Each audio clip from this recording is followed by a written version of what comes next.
예, 자, 기출문제 나머지 문제 4번부터 6번까지 해서 75회 마무리 짓도록 하겠습니다. 자, 우선 4번의 1번 문제.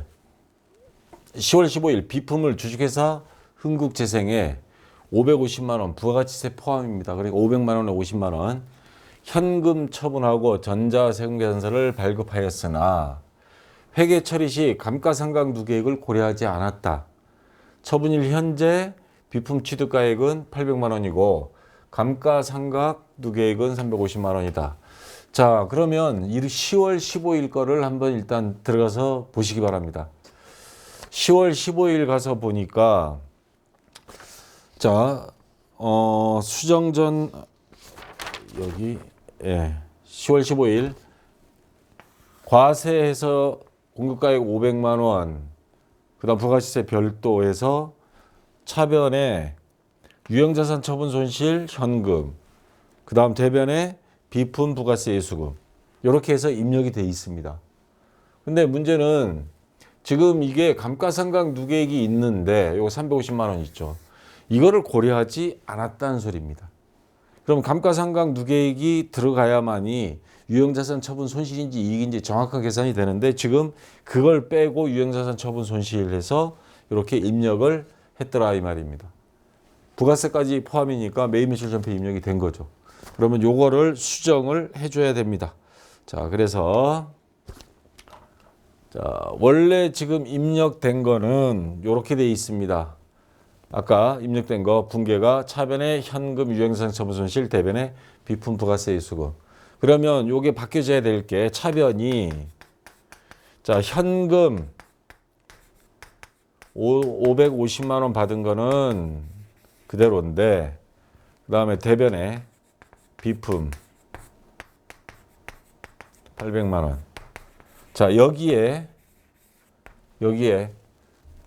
감가상각 누계액을 만약에 빼지 않고 넣으면 어떻게 벌어지는지 한번 봅시다. 감가상각 누계액은 원래 대변에 있다가 이 비품이 팔리면 차변으로 와서 같이 없애줬죠. 그러면 감가상각 누계액 350만 원. 자, 그러면 원래 800만 원짜리인데 이게 삼각 누계액 350만 원을 빼면 나머지 450만 원짜리를 얼마에 판 거예요? 550만 원에 판 거죠. 물론 부가세 빼면 50만 원 빼고 계산해야 되겠지만 유형자산 처분 손실이 아니라는 겁니다. 유형자산 처분 이익이 나옵니다. 그러면 자, 부가세 예수금까지 여기다 적어놓고 차변 대변 금액 비교해 보면 알겠죠? 예수금 50만 원. 자, 그러면 유형자산 처분 이익이 나옵니다. 자, 이거 합계 900만 원, 850만 원 빼면 유형자산 처분 이익이 50만 원이 나오는 거죠. 이렇게 해야 차변 대변 금액도 일치가 되고, 자, 해서 요거를 입력을 하면, 자, 요거는 위에는 똑같습니다. 근데 요 밑에 보면, 자, 요걸 지워서 볼게요. 지금 헷갈려서 안 보이니까. 차변부터. 아까 현금 받은 거 550만 원에 감가상각 누계액 350만 원. 이렇게 입력하고, 대변에는 아까 부가세 예수금 비품, 자, 50만 원, 800만 원에 유형자산 처분 이익 50만 원.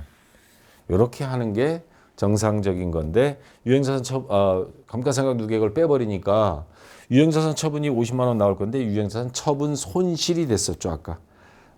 그래서 300만 원씩이나 그것도 장부가 아주 많이 잘못됐던 겁니다. 이렇게 수정해주면 되겠습니다. 자, 2번 문제.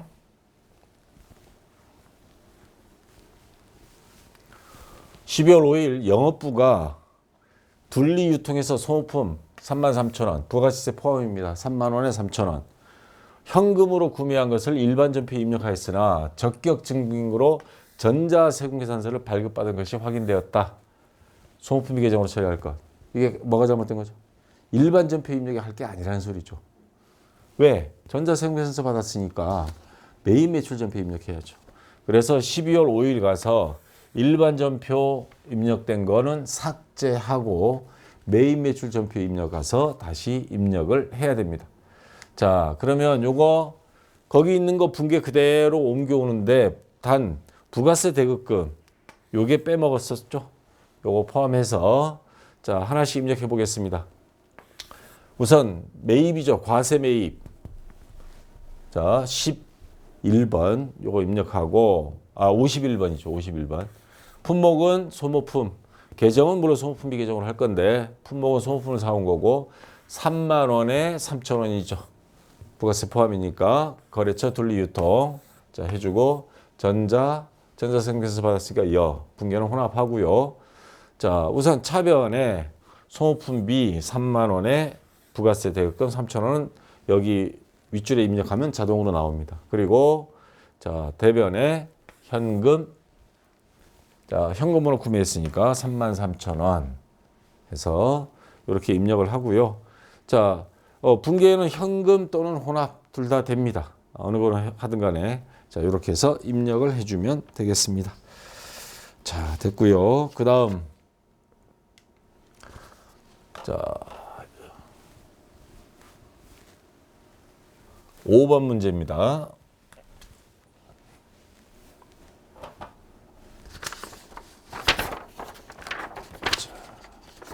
5번의 1번 문제. 2017년 7월 1일 삼성산 유통에 2천만 원을 대여하고 연 10% 이자를 상환일인 2018년 6월 30일에 수취하기로 약정하였다. 기간 경과분에 대한 이자 월할 계산할 것 반영하시오.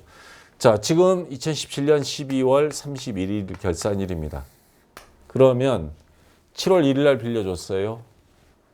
그러면 7, 8, 9, 10, 11, 12, 6개월 경과됐죠.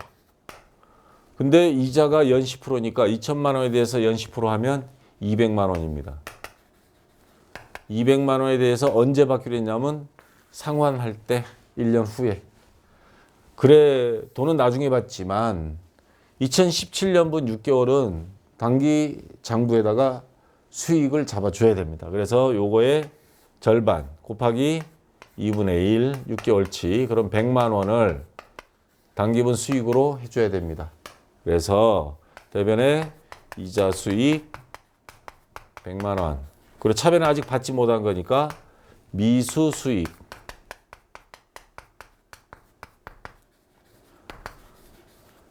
자, 해서 일반 전표 입력에 요거를 입력을 해줘야 됩니다.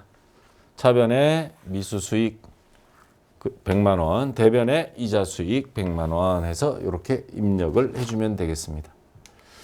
자, 2번 문제. 자, 외환에 대한 게 또 나왔습니다. 단기 차입금 중에는 실리콘밸리에 대한 외화 차입금 1억 원, 미화로 10만 불을 빌렸었습니다. 그래서 장부에 이미 외화 차입금에 대한 단기 차입금 이렇게 입력이 돼 있겠죠. 1억 원이. 자, 보고기간 종료일 현재 적용 환율은 결산실 돼서 봤더니 미화 1달러에 1,200원이에요. 그럼 우리가 갚아야 될 돈이 늘어난 겁니다. 그러면 10만 불 곱하기 1,200원 하면 얼마가 나오죠? 1억 2천만 원. 갚아야 될 빚이 2천만 원이 증가했어요. 그럼 2천만 원을 추가로 장부에다가 기록을 해줘야 됩니다. 자, 단기 차입금이라 그랬으니 단기 차입금이란 부채가 증가합니다. 2천만 원.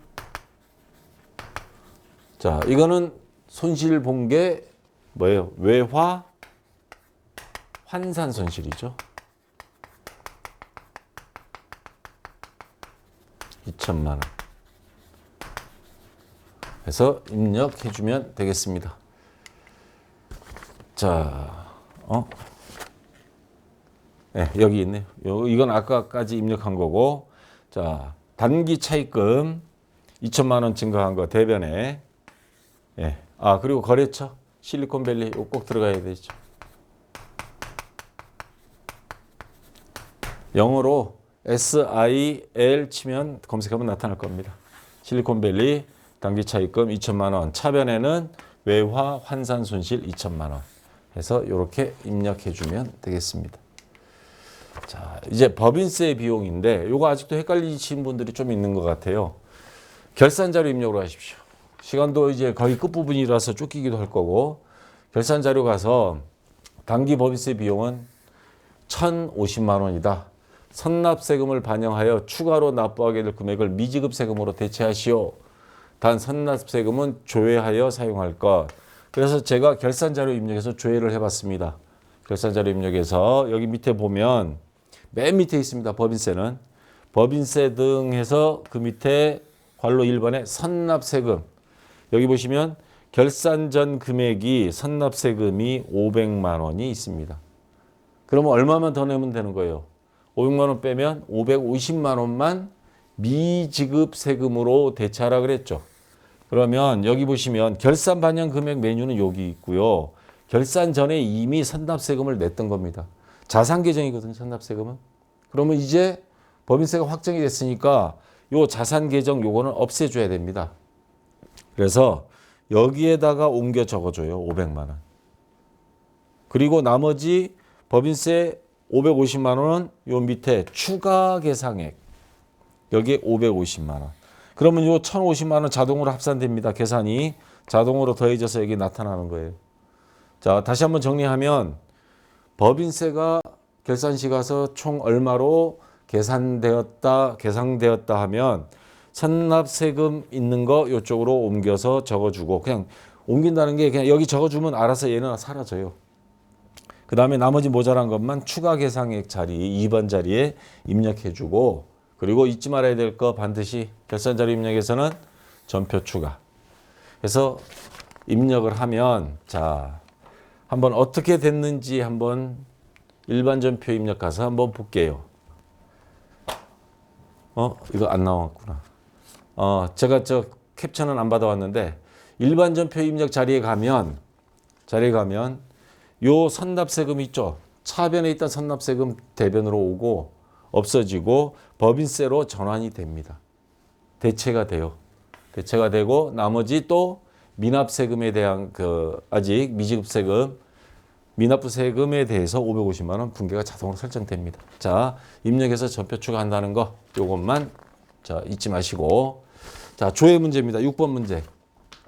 다음 사항을 조회하여 답안을 이론 문제 답안 작성 메뉴에 입력하시오. 6월 말 현재 외상 매출금 잔액이 가장 큰 거래처 어느 장부인지 아시죠? 거래처 원장. 거래처 원장 그 금액은 얼마인가? 그래서 거래처 원장 들어가서 날짜 6월 말 현재니까 6월 30일부터 6월 30일. 그 다음에 거래처는 자 계정 과목은 108번 외상 매출금. 그다음 거래처는 맨 위에 있는 거 주식회사 KGTG부터 맨 마지막 우리카드까지 그냥. 그래서 엔터 딱 치면 자 요구하는 게 뭐예요? 잔액이 가장 큰 거래처와 금액. 여기 잔액이 여기 있습니다. 제일 금액 큰 것만 찾아내세요. 그래서 봤더니 3천만 원짜리가 있습니다. 제일 나쁜 놈. 외상값 안 갚아주는데 누구야? 그래서 봤더니 거래처 조아 상사. 그리고 금액은 3천만 원. 자, 요거를 입력을 해주면 되겠습니다. 두 번째. 상반기 1월에서 6월 중 원재료 매입액이 가장 많은 월이 금액은 얼마인가? 원재료 특별 자 어느 계정 과목이 이름이 나왔을 때 조회할 수 있는 건 두 개 있습니다. 계정별 원장과 총계정 원장. 근데 각 월별로 찾아야 되는 여러 달에 대해서 찾아야 될 경우에는 가능하면 총계정 원장을 권합니다. 계정별 원장도 찾을 수 있는데 막 장부가 길어요. 그래서 총계정 원장 하면 월별로 딱딱딱딱 나와서 이렇게 한눈에 딱 찾을 수 있습니다. 자, 해서 총계정 원장 1월부터 6월 여기 1월 1일부터 6월 30일까지. 그 다음에 계정 과목은 특정 계정 과목 원재료부터 원재료까지. 자, 이렇게 해서 엔터 치면 각 월별로 재료 매입액이니까 원재료 매입액은 차변에 기록이 되죠. 차변에 1월부터 쭉 6월까지 그중에서 매입액이 가장 많은 월과 금액이라 그랬죠. 자, 매입액이 가장 많은 거 여기 8,152만 원이 있습니다. 요 밑에는 이건 합계고요. 8,152만 원 몇 월? 3월.